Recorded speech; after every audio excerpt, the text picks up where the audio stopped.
Hello everyone and welcome to the One Stop Co-op Shop. Today we're going to do a playthrough of Tomb of Annihilation, the board game. This is the newest game in the D&D adventure board games.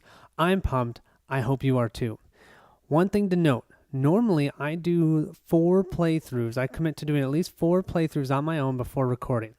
But this one, since I've played the other 3, I thought, you know what, well, let's just jump right in. So I'll make sure to make comments if there are any errors, and if there are, I apologize. But I think because I have the knowledge of the other games, we should be set to go. So just like normal, you guys, this video is going to be all about setup. If you want to just jump to the right to the playthrough, check out the videos below this one in the same playlist. All right, let's get going. So first thing you're going to do is you're going to pull out all the cards from 166 to 225. These are not going to be used for the first few adventures.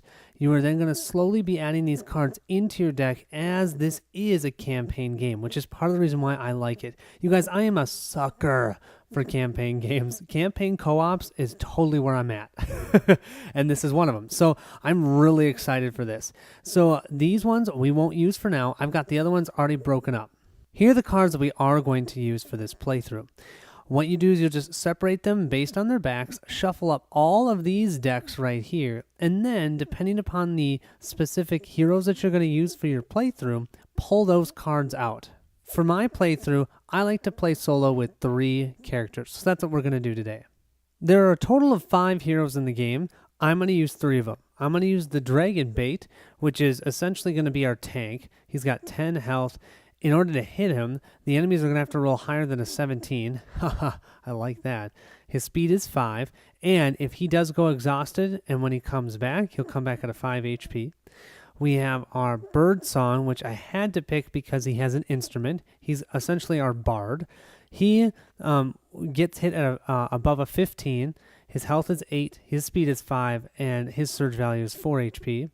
And then down here, so I actually wasn't going to use the wizard. I was going to use the druid until I saw the mini for the wizard. Look at this mini. Oh, that looks so sweet. And I went, you know what? We're doing the wizard. So we're going to do Ashara. Ashara gets hit at above a 14, only 6 health, 6 speed, so really fast, and the surge value of 3 HP. Each hero has a little bit of a backstory. I will let you explore that on your own. What I do want you to know is they almost all have an ability. So here we have Divine Health. At the start of your hero phase, you may end 1 condition on your hero before it activates. Oh, that's cool. And then this lets us know what powers we can have during the game. Oh, and you see here, we're using the first level. The opposite side is the second level. Since this is a campaign game, after a couple of the adventures, you have an opportunity to level up. So our Dragon Bait here has a total of 5 powers, and I'm actually using the suggested power since this is the first time I'm playing the game. So we have Holy Avenger here, and this essentially attacks 1 adjacent monster. The attack deals +1 damage against undead, demons, or devils. Cool, and we get a modifier of a +9 and does 1 damage. We also have this at will power, which lets us attack 1 adjacent monster, then attack another adjacent monster. So we could even attack the same monster twice, but it's only a +4, so it's not as strong. 1 damage as well. And remember, these at wills, you can use every round. You don't have to, they're not one-time use. Our daily power is the Grievous Strike. This can attack 1 adjacent monster. If you miss, you don't flip this over. It gives you a +8, 4 damage, which is awesome. Oh yeah. But then this is a one-time use. Unless we miss, then we don't have to flip it over. But this is a one-time hit. We have 2 utility cards. We have our Last Stand here. Use when you are about to use a healing surge. Your hero regains 1 HP. Oh yeah. Awesome. And last, we have Shen State. Use this when you would draw a monster card. Do not draw a monster card. Cool. So those are the ones that we're going to use for our Paladin. For our Wizard, we'll start off with the Chromatic Orb. Attack 1 monster within 2 tiles of your hero. So remember, in this game, unlike most, there's no line of sight. Instead, it's all about tile distance. Are you adjacent or are you within a tile? And you'll see how that works in the playthrough. This is only a +3 though, so you're gonna potentially have to roll pretty high to be able to hit, but it does do 2 damage. Our other at will is this Acid Splash. Attack up to 2 monsters within 1 tile of your hero. If two monsters are attacked, they must be adjacent to each other. Oh yeah, because you're going to splash acid on them. Gives you a +8 with one to hit, and then a 1 damage. Our 1 daily power here is Scorching Ray. Attack 1 monster within 3 tiles of your hero. Then attack 1 monster within 3 tiles of your hero. Then attack 1... So 3 times you can attack 1 monster within 3 tiles. Cool. +7 to the roll and 1 damage.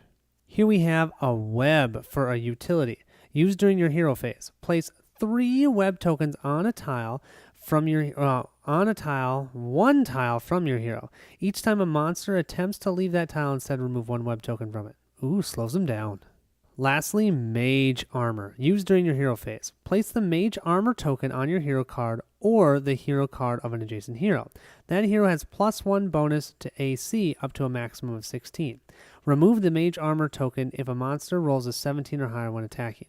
So essentially, it just provides a small little buff of armor, which we probably are going to need to do for the wizard. I think this wizard's going to be a little squishy. Those are our power cards. Oh, and I should have read you his ability. Flight. When moving, you may spend 2 move points to move 1 tile as though you were a monster.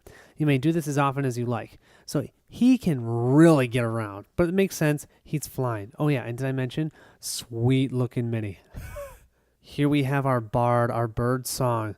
If you look at this, he has this cat's ability, which is so cool. When you enter a square containing a trap, you do not trigger the trap on a roll of 5 or higher. So he doesn't have to worry about disarming traps. It's actually going to be harder for him. He'll probably just want to walk over them, roll a 5 or higher, and move on. His first at will is a Bardic Inspiration. Attack 1 adjacent monster. Hit or miss up to 2 other heroes on your hero's tile. Gain advantage. Cool. Then we have Flashing Blade. Attack 1 adjacent monster.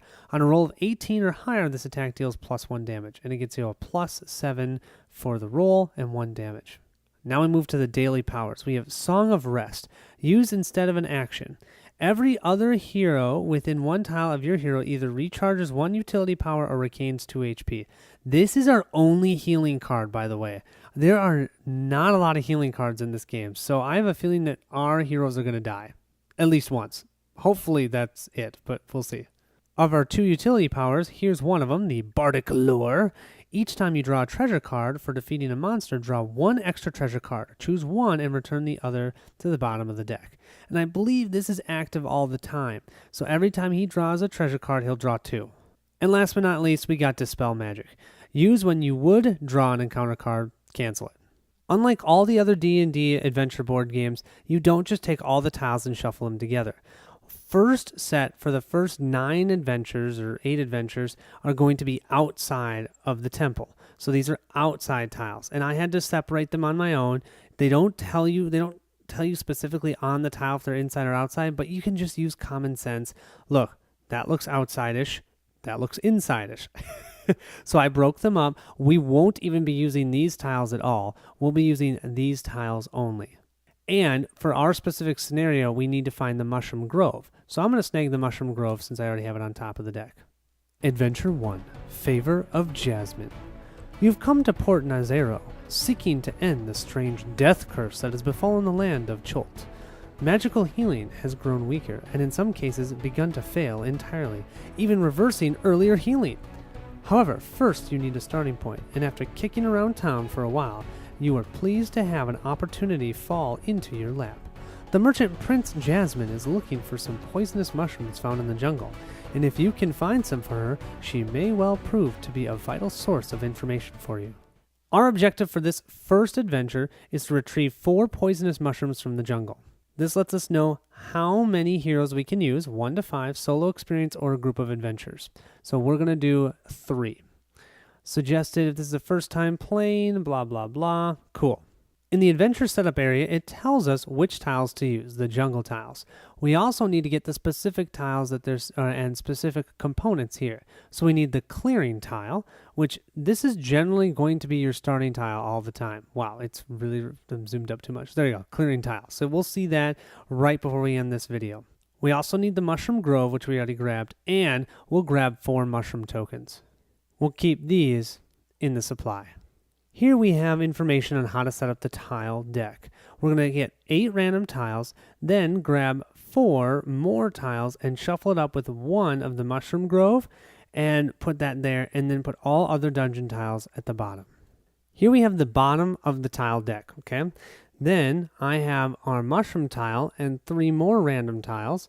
Take those, give them a good shuffle, shuffle, shuffle. So we don't know where that mushroom tile is. But something that I did do is I made sure all tiles are facing the same way, so I don't accidentally mark a tile by having it facing a different way. There we go. And then 1, 2, 3, 4, 5, 6, 7, 8. Perfect. 8 tiles on top. We are set to go for the tile deck. Last but not least, we'll set our heroes up on the clearing tile. So I'm going to place our wizard right here. He can move very easily. Then I'll place our paladin right over here. And then let's place our bard right here. So I think we're going to start off in this one tile area, kind of going this way together. I generally find if you can stay together, great. But usually we have to split up for a little bit in order to prevent all of the encounter cards from popping up. Well, there you have it, you guys. That is the setup of the game. This, don't worry, will not be here. I just have this here so you can see it all. But so we've got our 3 heroes. We've got our 3 miniatures on the board. We are ready to go finding those poisonous mushrooms to bring them back to Prince Jasmine. Thank you all so much for watching. I hope you're excited for the playthrough. Let's get going.